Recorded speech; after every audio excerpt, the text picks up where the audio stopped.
Estava no processo de reorganizar minha rotina, mas eu voltei, tô de volta. Se você não me conhece, meu nome é Daiane Viana, eu amo compartilhar o Evangelho e é para isso que eu fiz esse canal.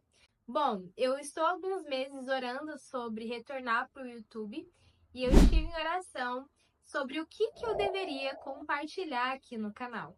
E eu entendi uma direção do Senhor sobre iniciar uma série com o tema Como ter uma vida plena. A palavra de Deus diz que em Cristo nós temos acesso a uma vida plena e abundante. Mas você já parou para pensar que nem todo cristão tem uma vida plena?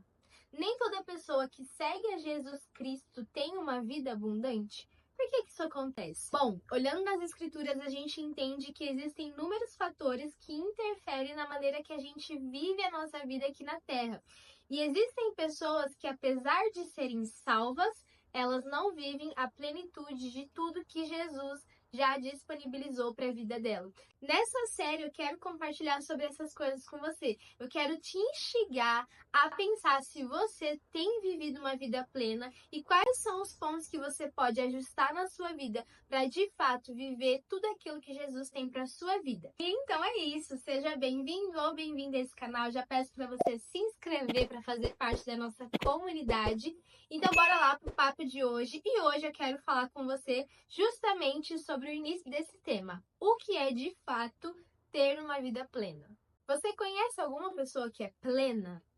Eu acho engraçado porque na nossa sociedade a gente costuma achar que pessoas calmas são plenas e pessoas mais agitadas não são nem um pouco plenas. Por exemplo, eu sou uma pessoa que eu tenho muita facilidade em permanecer calma em situações difíceis e em situações que as pessoas geralmente estão mais agitadas.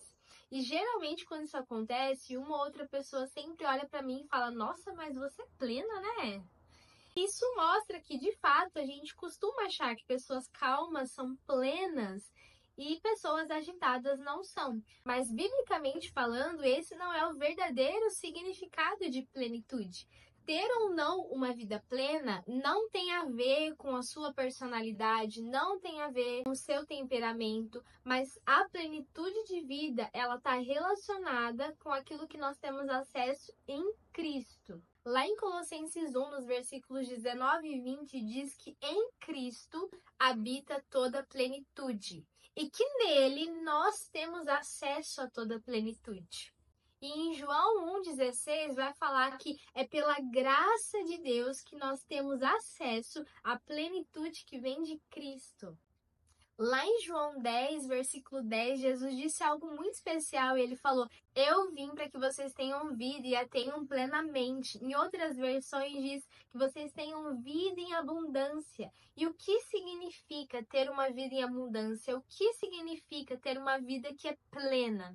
Plenitude no dicionário significa aquilo que é inteiro, aquilo que é completo. Se a gente para pensar na nossa vida cristã, ter uma vida plena em Cristo é viver de forma inteira e completa a plenitude de tudo que Cristo conquistou para nós.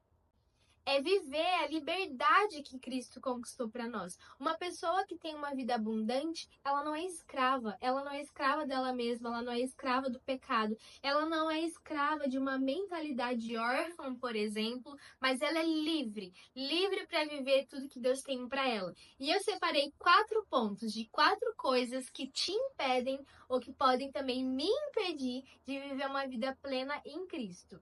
A primeira coisa é uma mentalidade não renovada. Lá em Romanos 12:2 diz que a gente não pode se amoldar ao padrão desse mundo, mas que a gente precisa se submeter a um processo de renovação de mente para que a gente seja de fato transformado. Para pensar agora, aonde estão seus maiores gigantes? Eu poderia chutar e eu acredito que eu chutaria muito certo se eu dissesse que os seus maiores gigantes estão na sua mente. São esses gigantes que muitas vezes te impedem de viver a plenitude e a vida abundante que Cristo tem para você. Até porque, para a gente ter uma vida abundante, a gente precisa ter uma mentalidade abundante. Mas muitas vezes, os gigantes que existem na nossa mente não permitam que a gente tenha essa mentalidade abundante. Então, isso é um fato. Existem promessas de Deus que a gente só vai viver quando a nossa mentalidade for renovada para estar no mesmo nível daquela promessa de Deus. E é nesse processo de renovação de mentes que gigantes são derrotados. O gigante, por exemplo, da incredulidade, o gigante de uma mentalidade de escassez, o gigante de uma mentalidade de uma baixa autoestima, de um espírito de orfandade.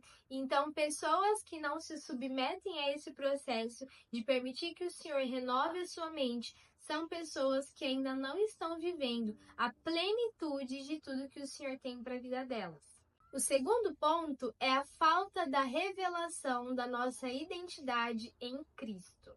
Uma vez que estamos em Cristo, todos nós somos feitos filhos de Deus, mas nem todos vivemos como filhos de Deus. Eu gosto de dar um exemplo sobre isso, que é assim.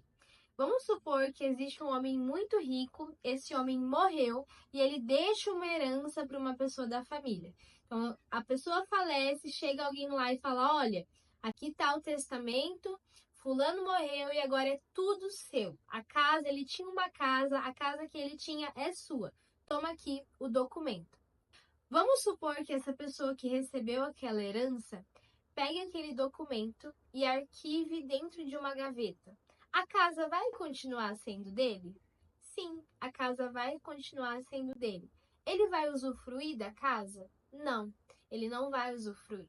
E é a mesma coisa que acontece conosco em relação à paternidade de Deus. Fomos feitos filhos de Deus, mas por que existem pessoas que ainda não vivem como filhos? Ainda vivem com uma mentalidade de órfão. Porque elas não têm a revelação da identidade delas em Cristo. E presta atenção, você nunca vai conseguir ter uma vida plena, uma vida completa em Cristo, se você não tiver uma mentalidade de uma identidade bem firmada. Então, a falta do conhecimento da sua identidade pode te levar a não ter essa vida plena, essa vida completa e satisfeita nele. E é justamente buscando ao Senhor que nós recebemos a revelação dessa identidade.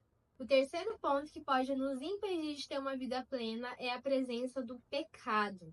O pecado, além de nos afastar de Deus, ele traz inúmeras consequências para a vida das pessoas. Não existe nenhum pecado que não tenha uma consequência, porque o pecado por si só, ele traz morte e destruição. E se você está aqui nesse vídeo, provavelmente você é uma pessoa que é cristã e é uma pessoa que busca se afastar do pecado. E eu quero te lembrar aqui daqueles pecados que parecem pequenos, que parecem irrelevantes, como por exemplo uma pequena mentira, uma pequena fofoca, um pouquinho de inveja.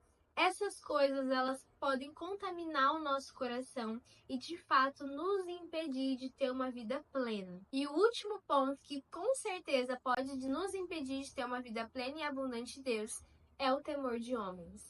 A pessoa que vive com o temor de homens, ela não tem a liberdade para tomar acesso muitas vezes de promessas que Deus tem para a vida dela. Ela vive numa situação muitas vezes de escravidão com relação àquilo que os outros pensam que ela pode, deve ou não fazer. Então, abrir mão do temor das pessoas, de fato, é algo que nos liberta para a gente viver tudo que Deus tem para a gente. Bom, gente, esse foi o conteúdo que eu trouxe hoje sobre termos uma vida plena. O que mais indigna o meu coração nessa vida é saber que existem cristãos que não vivem a plenitude de tudo que Deus tem para a vida deles. E eu espero de fato que essa série venha para contribuir, edificar a sua vida, assim como Deus tem edificado a minha vida com a reflexão desses assuntos. E é isso, é muito bom ter você por aqui. Coloca aqui nos comentários o que você achou, se inscreve no canal e deixa uma curtida. Beijos, até a próxima.